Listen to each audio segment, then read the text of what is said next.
First of all, thank you so much. The idea behind HR and the HR priorities is, if we talk about the conventional approach, obviously the job of HR was always seen as recruitment and acquisition, talent acquisition, and then um, learning and development while they are working within an organization. And then the performance management, all those areas. But now in the recent times, I think another big player has also entered, which is the technology part as well, that HR now has to kind of shift the focus from traditional ways, which we are champions in doing, into the tech side as well. So every aspect of the priorities going forward and as we speak is being influenced by technology. So whether it's talent acquisition, whether it is learning and development, whether it is performance management, whether it is the hire to retire kind of approach, I think everything is being enhanced by the technology. But one thing also that I want to emphasize here is that we as HR personnel, I think this is the time for us to improve our skill set as well, to enhance our capability as well. Because are we doing the same thing which we were doing, let's say, 6 months back or 1 year back or 2 years back? I think it's drastically changing, right? I assume, how many of us were actually using the chat GPT 2 years back, right? 2 years back. So, About 3 years. yeah. So now we have started using it. It has become now a proper instrument that we use on a daily basis, right? So the things are changing. So as HR professionals and HR people, we also need to evolve and to adapt to the new normal. That's I think that's what it is.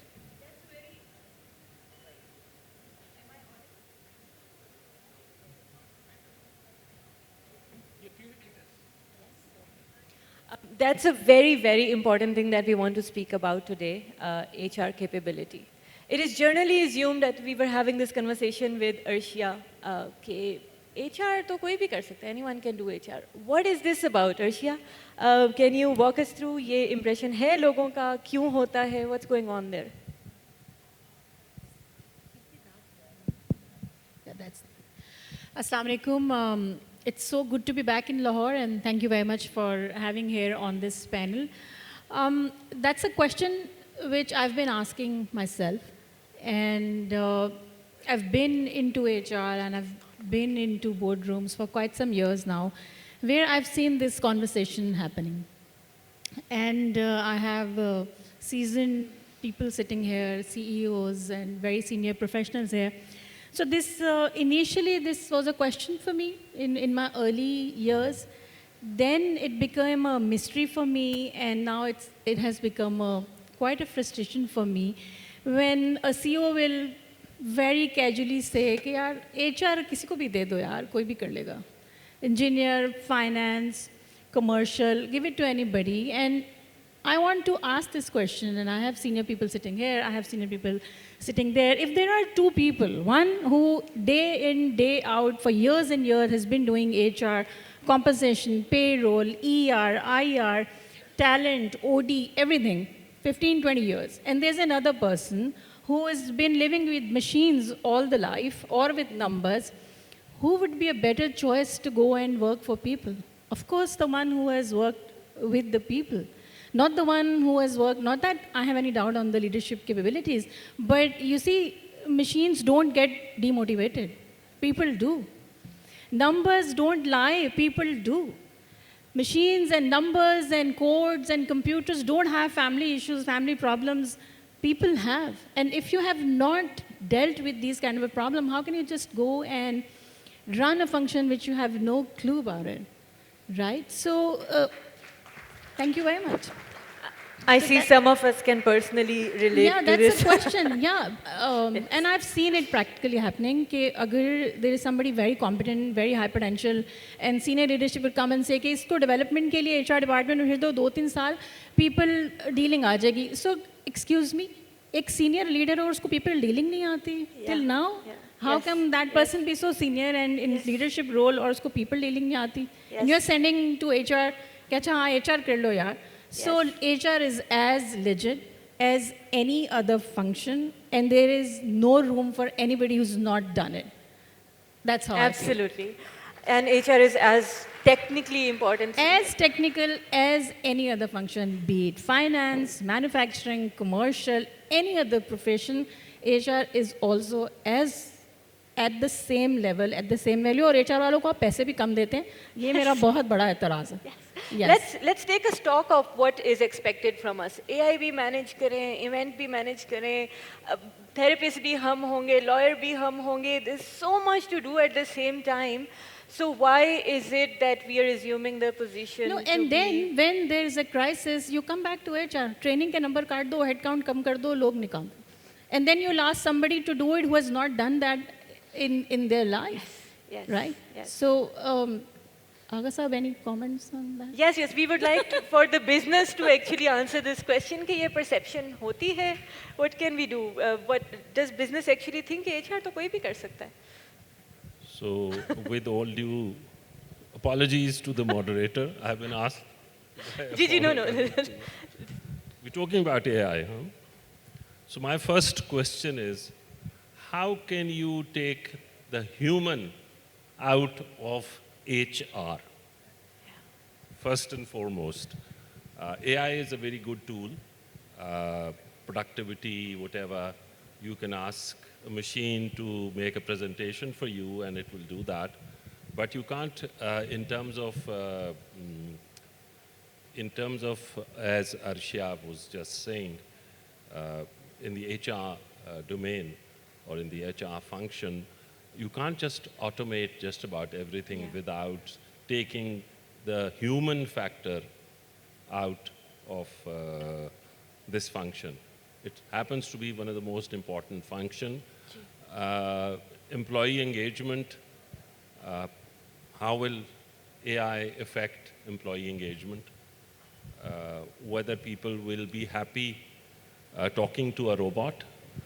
I can tell you my personal experience when I dial my bank and it pushes me to talk to a machine and then continues to ask me to push buttons and talk to some other machine. I get very frustrated. Do we want our people in our organizations to go through the same frustration? Yeah. So we should look at all that before. Good tool for productivity, for analyses, whatever, how you may want to use it. Yes. But whether AI is ever going to take the HR function totally, I doubt it, and I would be very, very opposed to it. Great. There's another question that comes to my mind coming from this is exactly, and the other panelists are welcome to take it as well. Are we actually making a compromise when we hire those HR people? Do we really think, let's put the engineers and the experts and high potentials in the business functions, and let's put the rest of the people in HR? वो तो कोई भी कर लेगा. Can I ask just one more? Yes, sir. आप ही. Yes.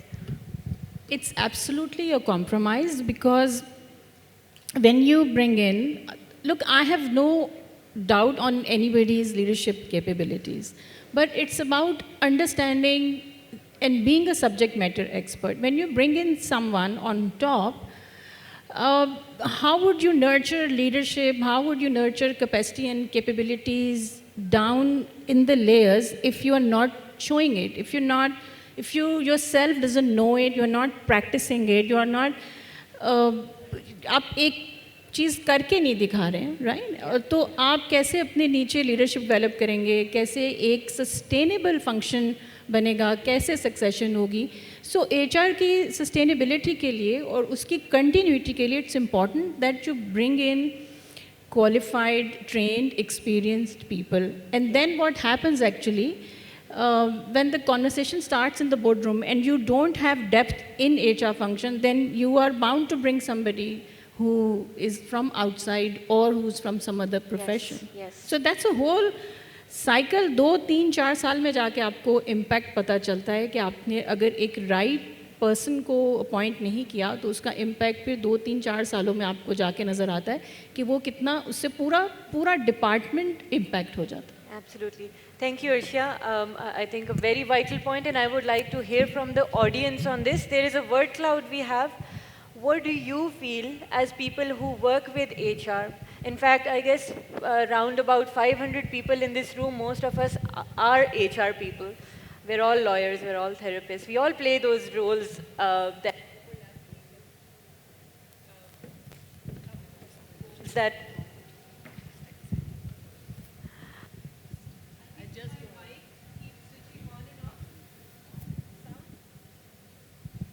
Can I just say 2 minutes, two words? I heard that talking about high potential people not being hired. So my organization that I came from, we used to have a saying that the CEO is actually the chief people officer. So that kind of, and I see a lot of colleagues, friends. It's actually good to be here. I just, he stepped out. Hassan Adnan Ahmed, Coca-Cola, doing good work, high potential. They put him through sales again and it brought him back. So I don't think any organization worth its salt can afford to not have high potential HR people. Can I ask something here? So let's go back and ask ourselves the question, why does this happen? Why do organizations feel कि ये तो कोई भी कर सकता है? And I think the reason why they feel is because a lot of times, and this is a gross generalization, they see HR confined in a box. Employee engagement करवा लो, जी. appraisals करवा लो, ये करवा लो, वो करवा लो, यार you're a smart guy, why don't you go get it done? What I would invite HR to do is actually raise the bar.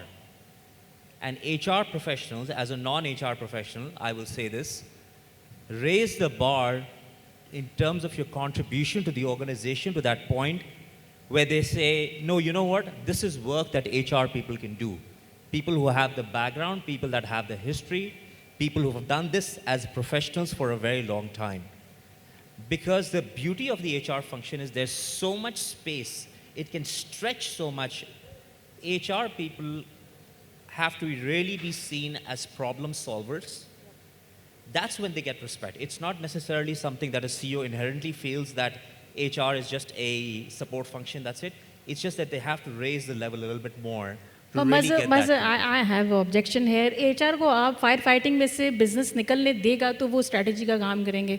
हाँ, अब ये हायरिंग करवा दो, वो रिक्रूटमेंट करवा दो, and the moment they will come and challenge you on different things, not you of course, but the business, the moment HR start challenging business, so there'll be certain complaints coming in, and you will, in the boardroom, in the XCOM, 7, 8, 10 people, they will corner HR and everybody will bring in operational things. So business wants to see HR doing operational rut, not a strategic thing, and that's why they are mostly sent out of this kind of conversation. That's happened in a real life. And why don't you see vice versa? Why don't you see very few examples where HR is CEO or HR is head of commercial or manufacturing or finance? Why not? Why that is not happening if it is just happening for the development of people? So there is a quite situation there where you don't want HR to come to that level where they can challenge CEO. And sir, please, with very respectfully, I want to disagree. I don't want CEOs to be CHROs. Let CEOs do their job and HR do their job. So that we have to be very clear. Thank you.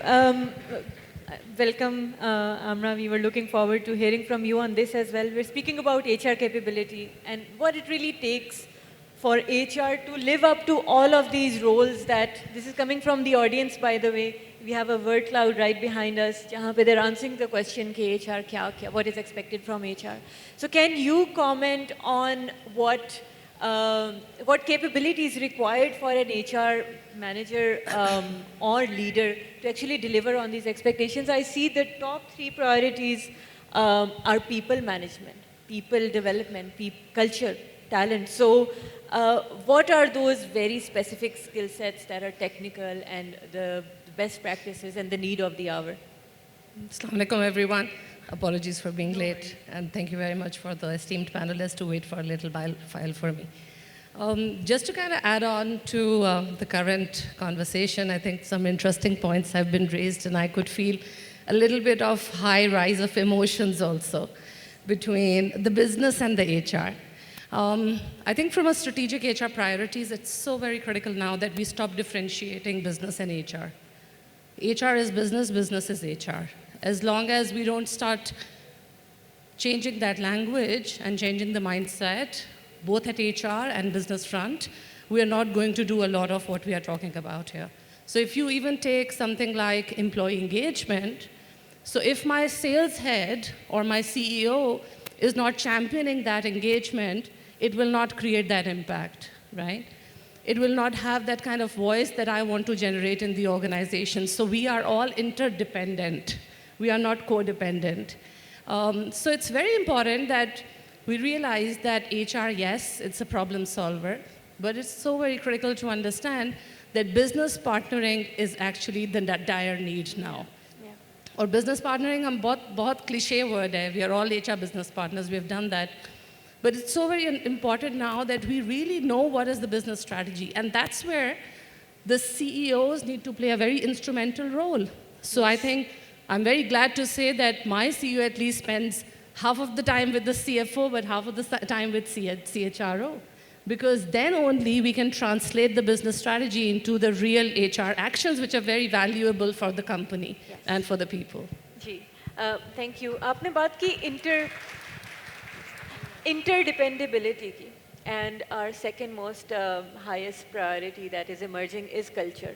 I would like to speak about the multiple generations that we have at work, and the obvious challenge that all of us have at hand in terms of welcoming Gen Z. There's a lot of stereotypes around Gen Z, some of them rightfully so sorry if there are any Zoomers here.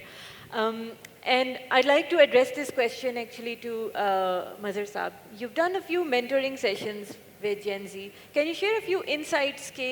What is it that we think drives them? What is different? How are their expectations different?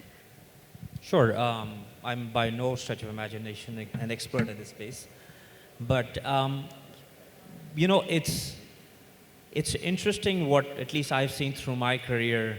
About 5-8 years ago, we were talking about millennials and how to deal with millennials. Now we're talking about, you know, how to deal with Gen Zs.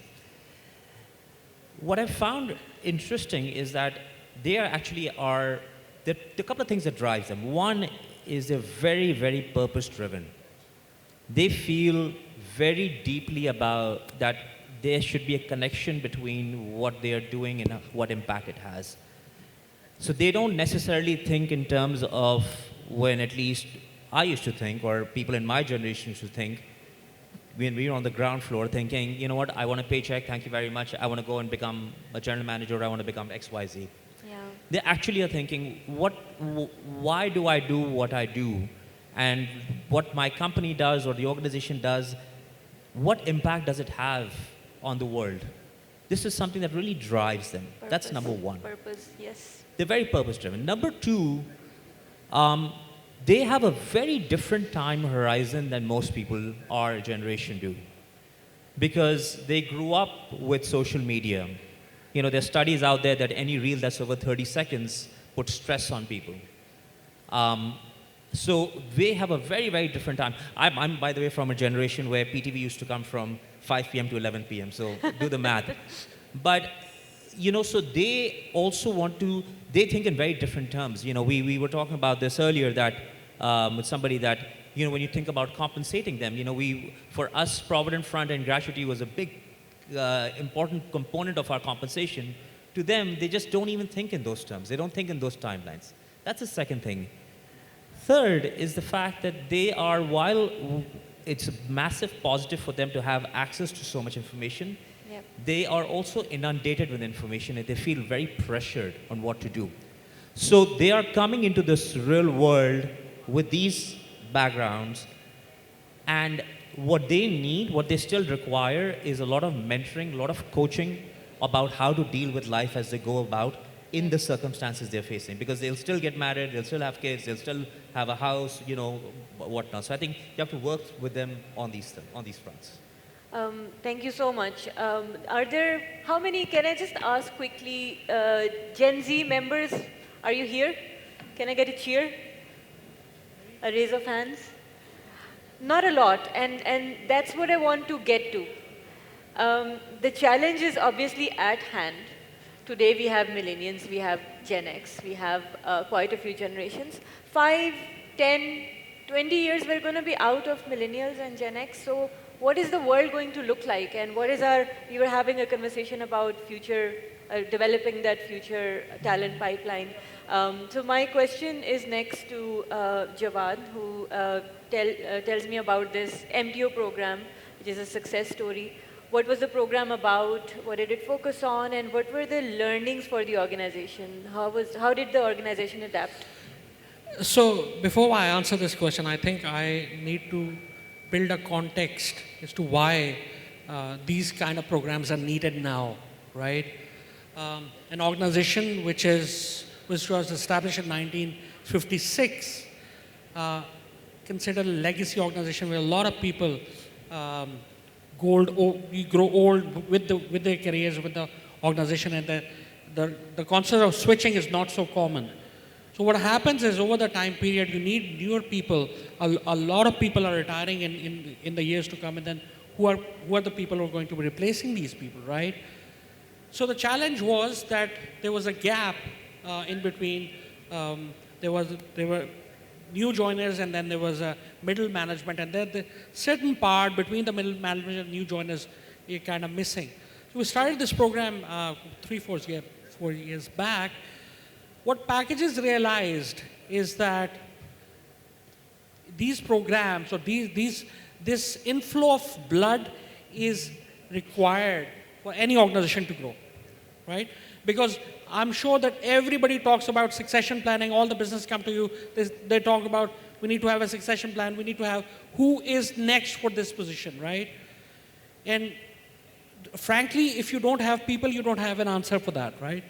So the MTU program was started, in this program basically, so for the first time in the history of the group, we have a program which is almost like, for this year's batch, I think it's 80 people, 80 young graduates that we took in the program, which is quite a sizable batch for an organization size like us.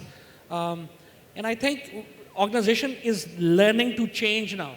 We have also realizing that if an organization starts thinking that we know now, we have answered this gap of Generation Z, I think that's not the case. We are a learning organization. So we're learning a lot of things. We are adapting. For example, I'll give you an example. The mess menu that is there, you have to go and change that mess menu as well, right? You have to adapt to what they like. Small bits of changes, small things have to be changed, infrastructure-wise, right? Working hour-wise. So small bits of changes that organization has to learn to adapt to change. And that is extremely important for the organizational health as well, because you hire these people to stay and you want them to grow with you. If that's not the plan, that's a challenge for you. What did you have, just out of curiosity, what did you have to change in the menu specifically? Well, you have to, वो क्या burger menu नहीं होता? वो adapt करना पड़ता आपको. You see, वो जो आप शोरबे बनाते थे और वो रोटियां बनाते थे, you have to change it, right? वो shawarma culture है, you know. So आप अगर घर जाके अपने बच्चों के साथ देखें ना, वो क्या खाते हैं, ठीक है? That's what you have to adapt as well. Similar to that. You have to treat people like they are the kids. वो organization के भी तो बच्चे ही आ रहे हैं ना. Yes. You see, Absolutely. so that's what lens को change करने की ज़रूरत है. So there's another initiative that you were speaking about, the digital HR buddy that you've set up.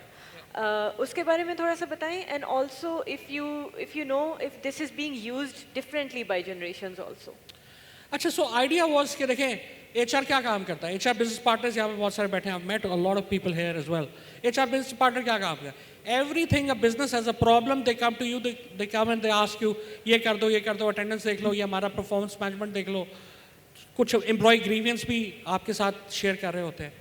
So what we started doing was, हमने अब it is experimental mode, but we set up HR business, digital HR business partnering, which is basically we are setting up live screens and वो जो touch screens होती हैं वहाँ पे लगाएंगे different areas के अंदर. अभी एक ही जगह पे है लेकिन उसको एक्सपैंड कर रहे हैं, backed by the chatbot, right. उसके अंदर डिफरेंट वो कंडीशंस दी हुई हैं, पॉलिसी रिलेटेड मैटर्स दिए हुए हैं, and then a lot of problems जो कि आपको किसी को फ़ोन उठा के करना है, अगर आप वो सिर्फ वहाँ पे लिखें तो दैट रिजॉल्व्स इट, राइट. सो अच्छा हो क्या रहा, the purpose behind it, thought पीछे क्या थी?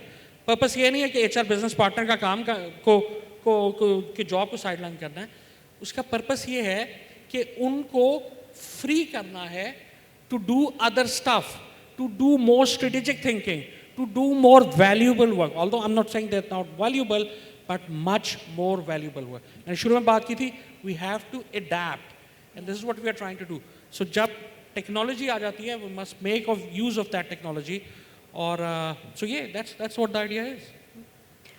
And speaking of technology, there is no conversation today which is complete without the mention of ChatGPT. A quick example, I think Ali आपको मैं example दे रही थी कि when I found out that I had to moderate this panel, I made this very elaborate ChatGPT prompt. Okay, these are the topics. What can be a great flow of questions? And what I got as an outcome was so well written, I couldn't have written it. But it had no depth, it had no context, it had no value, and it just wasn't something that I could use. So my question to you, sir, there's definitely something missing, Abhi. Maybe there's a lot of time, maybe the tool needs a lot of time and more information to actually generate that thing. Lekin, what do you think is the gap here? What is missing? Where is AI falling short? Is it actually giving us the kind of productivity that it promises? Ji, aapke liye. Ali, yes. So what was the last part of your question? Ji, so we were speaking about the ChatGPT example, जिसमें आपने an interesting term that you spoke about was फोका सा answer आ जाता है, and I really loved that. So my question to you is कि artificial intelligence जो कुछ हमें promise कर रही है, क्या वाकई वो productivity हमें deliver कर रही है, या is it more fear and more emotion in the air कि क्या कुछ amazing things are, this is the next big thing, but असल में क्या हो रहा है? I think Abhi jo, my colleague here, said that's very valid, that you use technology so that your people could do more strategic work. Ji. That's probably. ChatGPT will just look at whatever is available on the internet. You have to be able to create prompts for it to work. My view at this point in time, it's an evolving field. The AI is an evolving field. ChatGPT से अब हम ChatGPT 4 पे चले गए हैं, 0.1 हो जाएगा, उसका वर्जन कोई और आ जाएगा. So it's an evolving field. We just need to be, I think we just need to think that this is something that was created by us to benefit us in our work, and not, essence of the work. Currently, a lot of what comes out, as your example that you just gave, it's form over function. There is no substance. There is no substance to it. The substance can only come if that machine is taught where to look for it and what to look for it. Yes. Within an organization, that can be done by creating intelligent systems to feed that robot. So that sort of work is probably going on, and will eventually help organizations. Catch up, absolutely. I love the term form over function because that's also relevant to other areas, and I'll come to both Arshia and you for the next question. But Amra, do you have something to add? So from a automation and AI perspective, I think what Jawad has elaborated in terms of the chatbot is amazing. And I believe and I hope that the business partners are getting some free time to do more strategic work. And that's one of the areas that I want to highlight, that technology is great, it's important. AI is going to be there. If it's not there right now, Pakistan is lagging behind, fine. But the offtake of automation and digitization has to come from the line managers and from the tonality coming from the top. What I see in the organizations, and we can name any organization, even if you have the best of the best technology system platform, the offtake is generally very poor. Why? Because we still believe in relationships. We still believe that who's the network in our organizations, and people just kind of try to follow through that rather than going through the system. So very, very critically, that line manager capability as you deploy the digital tools, the availability of HR team members for the business and for the strategic work, and that time only will get free once the line manager and the employees start doing self-service through the system. And I'm more inclined to know that how the packages is doing in terms of this whole transformation, which is not only the chatbot introduction, but also the deployment of HR resources into more meaningful work that they would like to do. Jawad, would you like to take that? Oh, absolutely. First of all, you're more than welcome to, sometime we can have a chat and. So I think we were going through this technology transformation, and we saw this as an opportunity now to change the culture as well, right?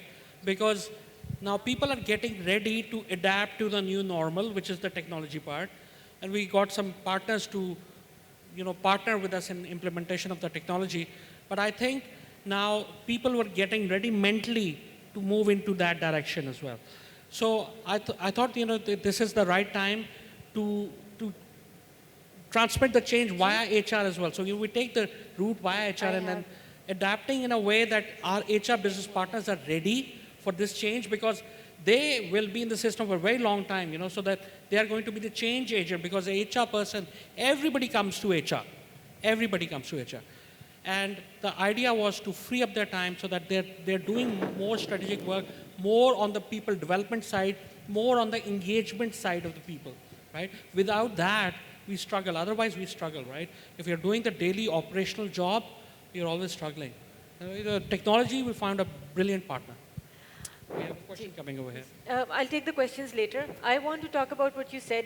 Everybody comes to HR. And I've at times walked into an office with an HR person who are just inundated with people coming to them. And a big question on the well-being of people also. So my next question, which is connected to quite a few things, is actually to both of you, Arshia and Amra, because you've done a lot of work in well-being. So to Amra, I would like to question what is working in well-being, what are the best practices? And Arshia, I would like you to counter-take that question, कि हमें challenge क्या है? With so much taboo, there's, again, form over function. There's just so much that we know about well-being. लेकिन when it comes to implementation, specifically in Pakistan, तो हम तो वो stage 1 पे आ जाते हैं कि there's still a big taboo about well-being. So either one of you can go first. Thank you for that question. It's really important because अभी तक well-being को या well-being से related budget को organizations में we think it's nice to have. We think it's a good buzzword. We think, it's good to go and talk about forums. We have a gym and we have this and we have that. But when it comes to practically doing that, generally first cut जो होता है well-being के budget पे लगता है. But जैसे आपने generations की बात की, I'll just take couple of minutes. So किसी भी organization में at this point in time 20% के around Gen Z हैं, 60% के around millennials हैं, और बाकी जो 20% है that is Gen X and baby boomers. So the way we were brought up and we were trained is different the way these generations are brought up. Education, family, everything. Recent, अगर आप देखें जो Ernst and Young में that 22 years old girl died because of heart attack, because of work pressure. this is a generation which is trained differently, and especially post-COVID, there is a lot of requirement of well-being initiatives, physical, nutritional, and emotional or mental, I would say. These are the times where you need a platform where you can go and talk about. You cannot really pull that kind of a pressure on these two generation, the kind of a pressure we had. सुबह 4 बजे flight लेके आए, 9 बजे office में, और हमारे type के लोग अभी भी ये करें. You can't expect that from others, and you should not. So well-being, especially post-COVID, is a must have. The overall well-being, the whole concept, not just gym or physical, especially the mental side. It is still a taboo to go and talk to a therapist. It is still a taboo to talk about it. But you need help these days. हर तरह का pressure, economic pressure है, personal है, career का है. There's so many things. So जो चीज़ शायद मेरे लिए एक stress नहीं थी, वो इस generation के लिए है. Just look at around you, your younger siblings, your younger children, just look at them. The way, मेरे स्कूल में AC नहीं था, मेरे बेटे के स्कूल में है. मैं पब्लिक ट्रांसपोर्ट पे स्कूल आती जाती थी, वो गाड़ी में पिक एंड ड्रॉप होता है. तो उसके और मेरे थ्रेशोल्ड में फ़र्क होगा ना. तो ये जनरेशन फ़र्क है. हमें चेंज होना है, instead of we ask them to change. यहाँ जो जेनजीज बैठे हैं, please be confident about yourself, be yourself all the time. We are the ones who suppose to change most of the time, not you. Yes. Follow-up question with Amra. Yes, please. Round of applause. Amra, can you tell us a little bit about Tapal's well-being program and the few pillars, please? Okay, so Arshia said all the great things in terms of the well-being. You take up any study internationally for 24-25, one of the critical priorities for HR is employee well-being. And well-being has different facets. So it has stress and emotional well-being, whereby mental health is a very important instrument in terms of managing the well-being of employees. The other part is financial well-being. The kind of economic turndown that we are going through, it's so very important to provide financial well-being to employees. And then so on and so forth, right? Spiritual well-being and all of that. In Tapal, we have been very cognizant of the fact, and I will say that we are not following like programs when it comes to a certain agenda. There's no like आपने एक दिन wellness के ऊपर कोई चीज़ करवा ली, साल में एक दिन आपने International Women's Day कर लिया, एक दिन International Men's Day कर लिया. The most important thing is whatever you do, it has to be really tuned up into a strategic priority, right? So well-being starts from when I enter into the office, how am I feeling? The moment I park my car, I turn off the car, I take the first step out, I start walking towards the building. What is my emotion at that point in time? Whether you have a smile on your face. Yeah, whether you have a smile or you're frowning, you're scared, you're stressed, you are emotionally burned out, you are functionally burned out because there's so much that you do, right? And in these times, I can assure that each one of you are really working much, much harder, much, much more if you just compare it 5 years back. Is that true? Yeah? Yeah. And are the salaries going with the same benchmark? Yeah? Isn't that like a burning topic for all of us in terms of the financial well-being where we stand? Right? So a lot of us are taking the salaries, which is like a 5-year back benchmark, what we used to take home, right? So there is a real, genuine issue related to the well-being. And no organization can shove it under the carpet now. And if you ask me, this is one of the foremost priority for us as Tapal. We talk about it at every town hall, at every kind of employee engagement, in our trainings, in our training rooms, in our engagement activities. We have deployed some very important initiative. So it's called Work and Play. So, just getting the employees from the very simple activities of doing art at workplace, right?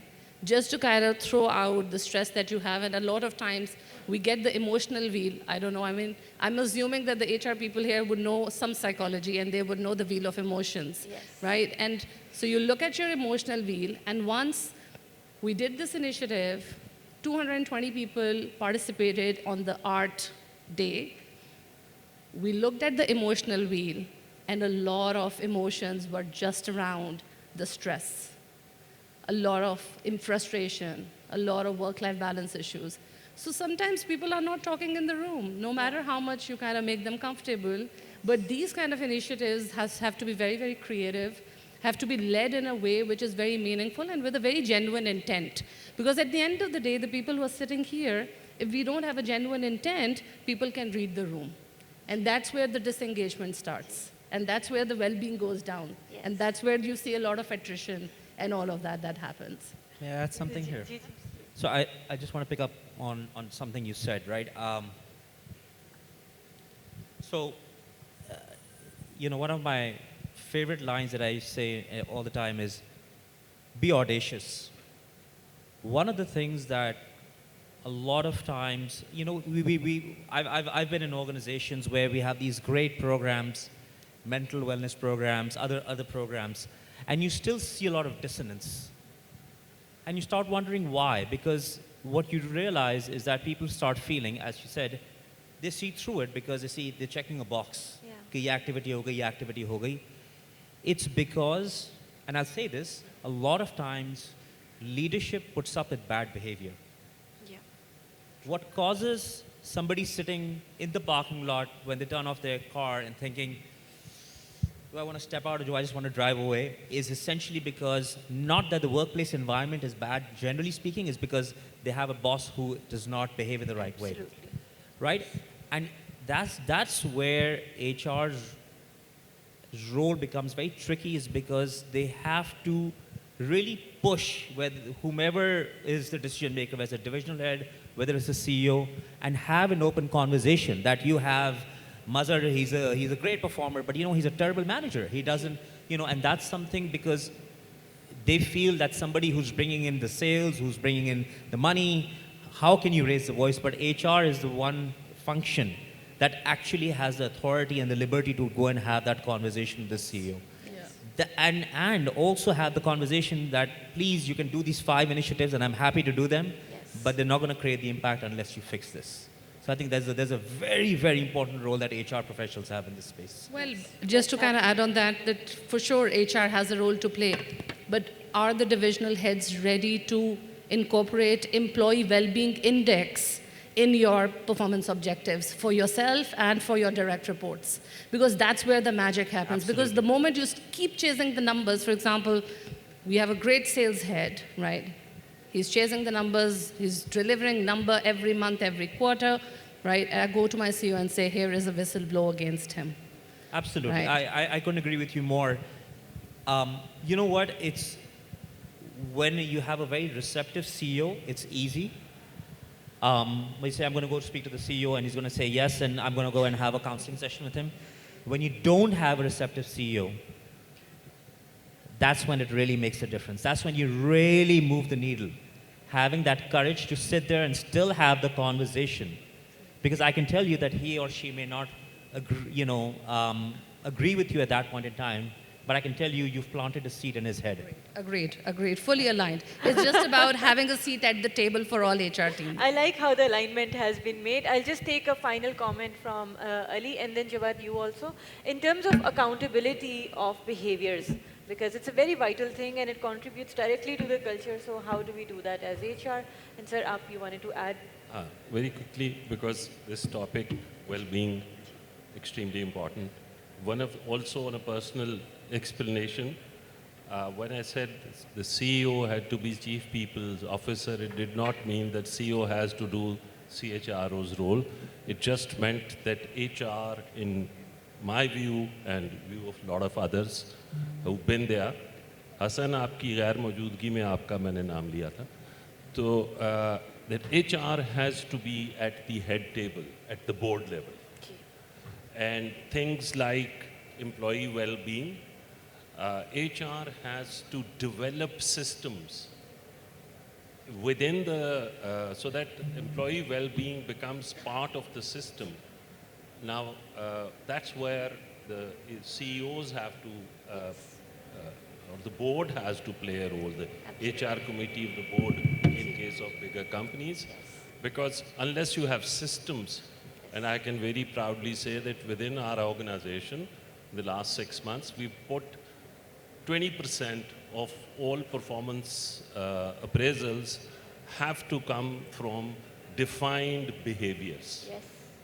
And then there has to be systems like whistleblowing, et cetera, to make sure that no obnoxious person Yes. gets to the top of the organization. So, and I've totally forgotten what else you asked. No, no, this is exactly what we were looking for. Obnoxious is a wonderful word. I could really put it in there. In Well, the I'm not going to performance start from where he left off, okay? Yes, okay. Yes.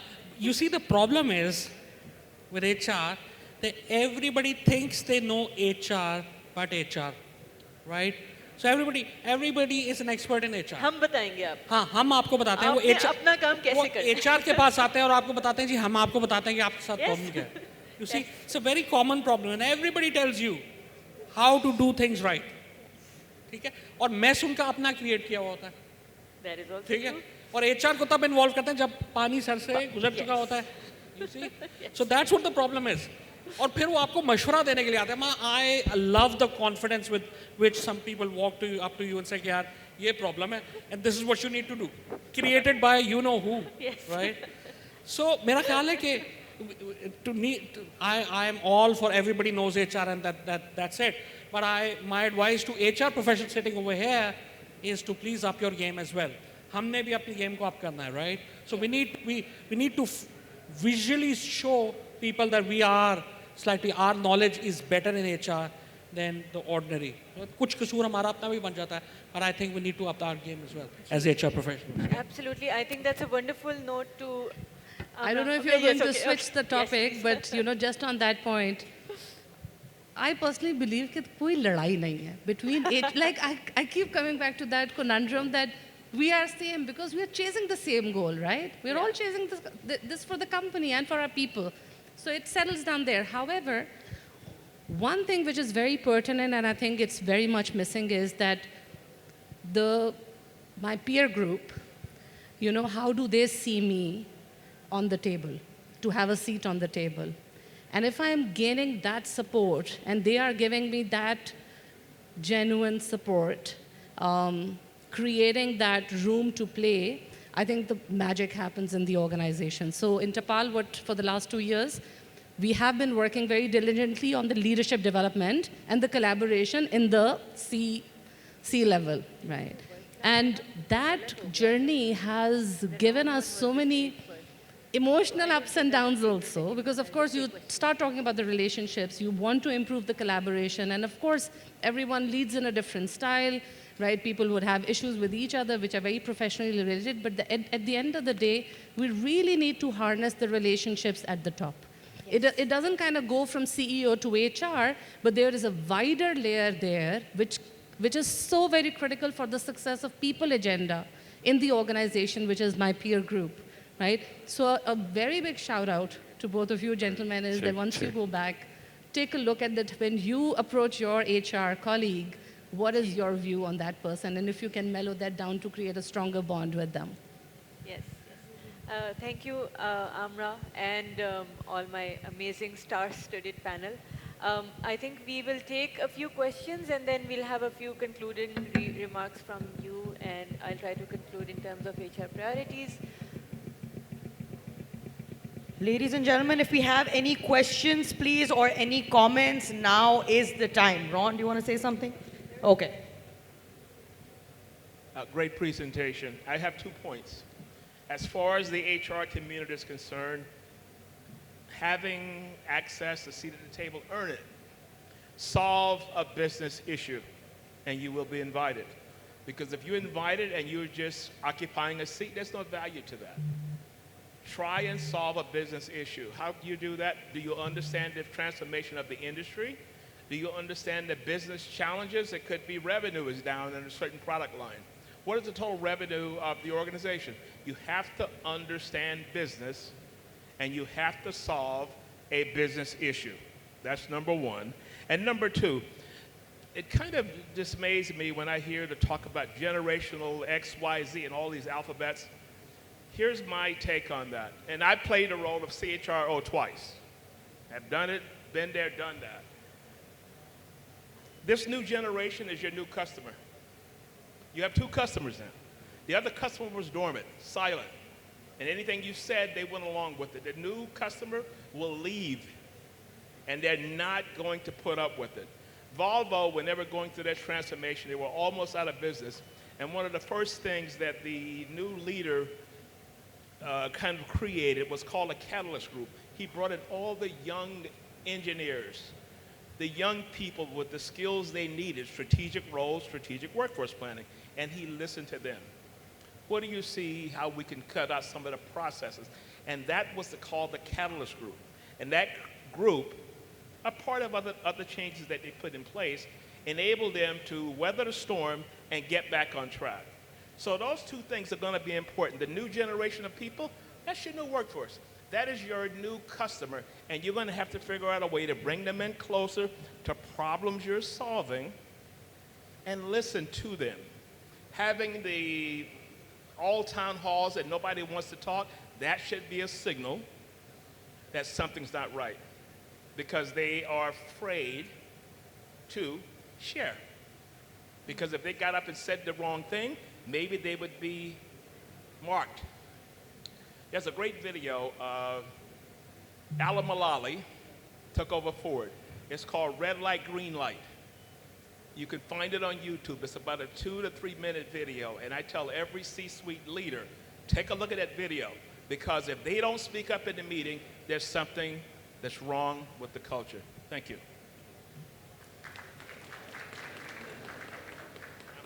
Thank you so much for that, Ron. Thank you. We have one other comment from a participant, ma'am. Hi everyone, my name is Aisha. I'm from Jazz. And when we were speaking about AI, it really caught my attention because I wouldn't say I'm an expert or anything, but I'm very keen on the subject matter, and I'm actually taking a couple of courses learning about it. So when Eamon was speaking about actually getting an answer out of a text generative AI, I think she referred to ChatGPT, right? She said that she liked the way that the answer was shaped, but she didn't really like the content or what it talked about. She thought it lacked depth. So because I'm just learning about it, I wanted to add that, so see, the way generative AI is working, that it's constantly learning. It's constantly learning, right? It's a deep learning model, and it's gaining information. But the trick to using generative AI is prompt engineering. So I believe if we are really to gain all the benefit out of AI, what we need to do is learn how to send it prompts. If we enter correct prompts, we should be able to not only just get a good answer, but something which has really great depth to it as well. So I just wanted to add that, and I'm not an expert, but so far this is what I've learned. Thank you. Thank you so much. Thank you so much for that, Aisha. Thank you for that, Ron. Do we have any other questions? Yes, please. Just okay, one second. Hello, Assalamu alaikum. My name is Hina Sohail, and I'm the business partner, HR business partner at Forgy Foods.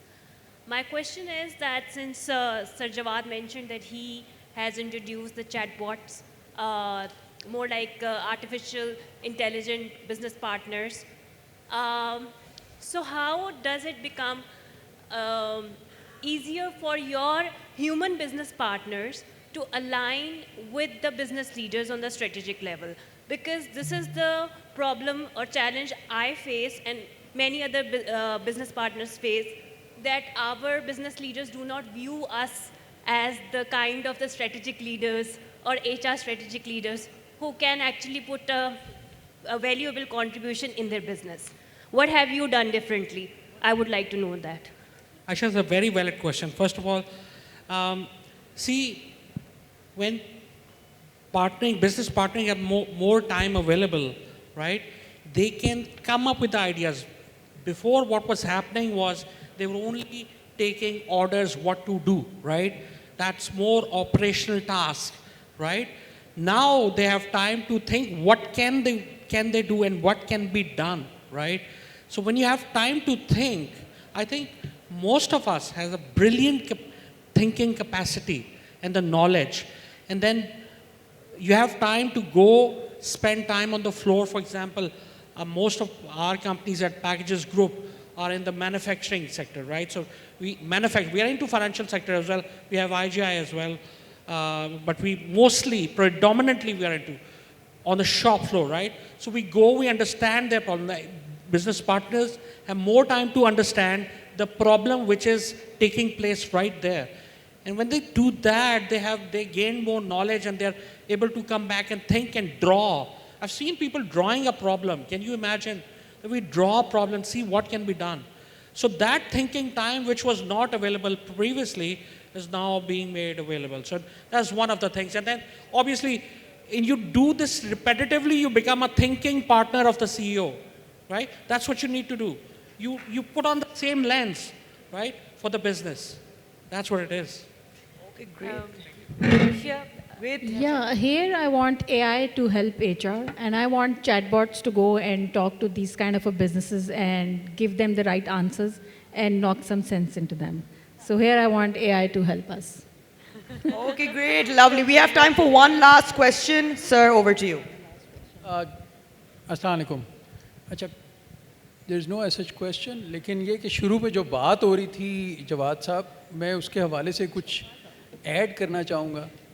कुछ हमारे यहाँ youngsters भी हैं, शायद उससे उन लोगों को इस्तेफादा हो जाए. देखें, आज से कोई काफ़ी पुरानी बात है, एक साहब ने मुझसे कहा कि भाई HR की क्या ज़रूरत है, रिक्रूटमेंट के लिए हेड हंटर रख लेते हैं, ट्रेनिंग के लिए भी हमारे यहाँ मतलब बड़े अच्छे अच्छे ट्रेनर्स हैं, उनसे करवा लेते हैं, परफॉर्मेंस मैनेजमेंट के लिए हमारे यहाँ सॉफ्टवेयर है, उसके थ्रू करवा लेते हैं. बाकी क्या ज़रूरत क्या है HR के लिए? कंपनसेशन तो वैसे हमारे यहाँ पेरोल तो अकाउंटेंट्स हमारे बड़े अच्छे हैं, तो क्या ज़रूरत है हमें HR की? मैंने कहा जी आप कहना क्या चाह रहे हैं?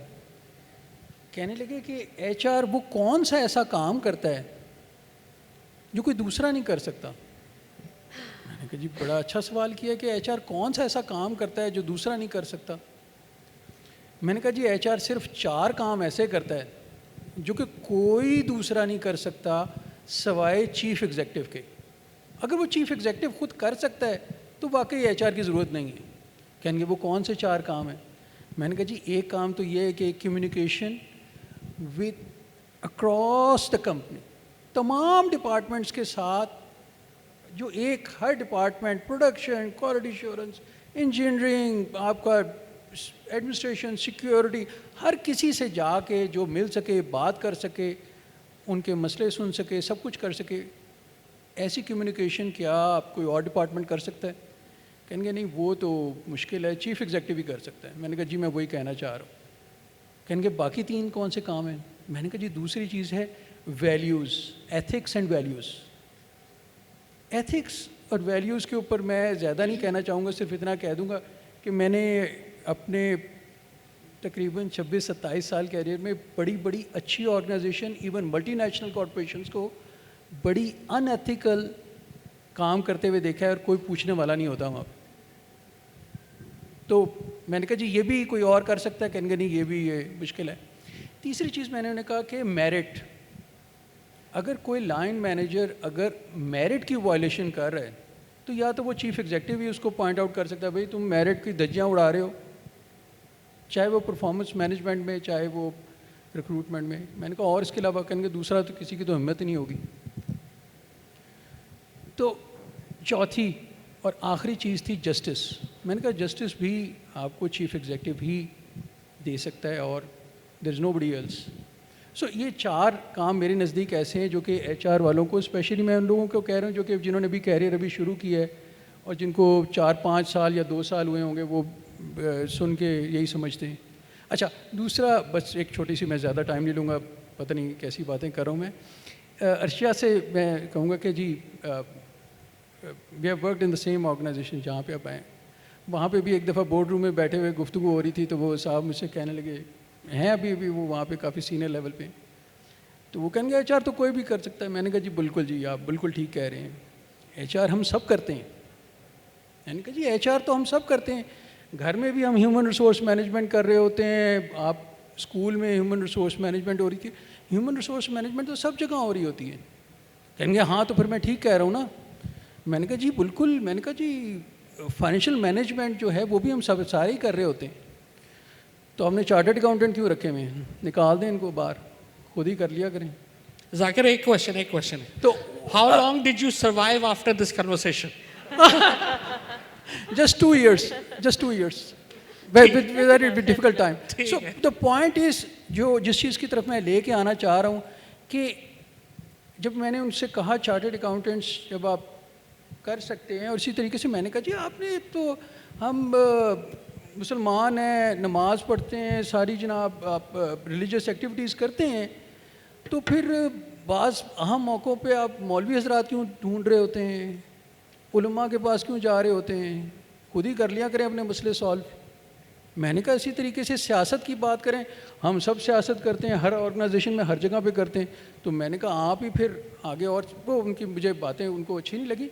But the point I am emphasising here which you have also mentioned, you both have mentioned Arshia and, ये बात कि हमें एज एन HR प्रोफेशनल हमें बहुत ज़्यादा मेहनत और बहुत ज़्यादा अच्छा करने की ज़रूरत होती है, बिलखसूस जो बिज़नेस के हवाले से हमें जो जितनी एक हमें आगाही या जितनी एक हमें मालूमात होनी चाहिए उतनी नहीं होती, और ना हम उतनी मेहनत करते हैं।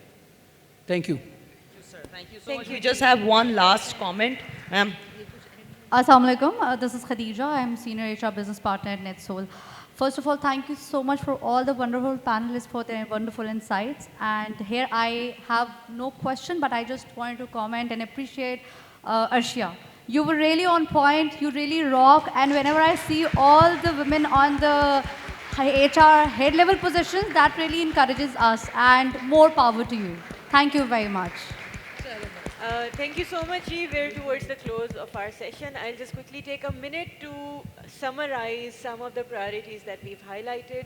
I think the first one that we've very aggressively spoken about is HR's ability to transform at the same speed as the business or the environment. Arshia ने एक बात की थी and I loved it. हम जब market में जाते हैं तो we don't sell a 20-year-older product. So why is it that when it comes to HR policies or HR practices, we're looking at practices that are 20 or 30 years older? So we need to evolve as organizations and at the same rate that the business is. Number 2, build our future long-term pipeline and curate, build the culture consciously. Culture खुद ही एक बना होता है, whether or not you're conscious about it. So consciously curate and create that culture. And third, inclusion and tolerance across multiple generations, multiple genders, and a very tailored approach, जिसमें well-being and culture and सब कुछ आ जाता है.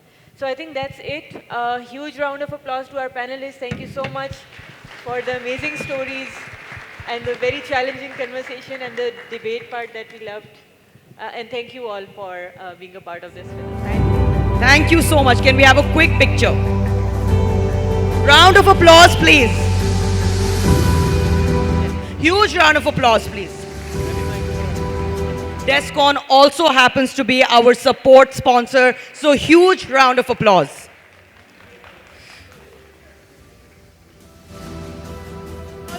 Amra made it right in the nick of time. Tapal also is our official tea sponsor, so huge round of applause.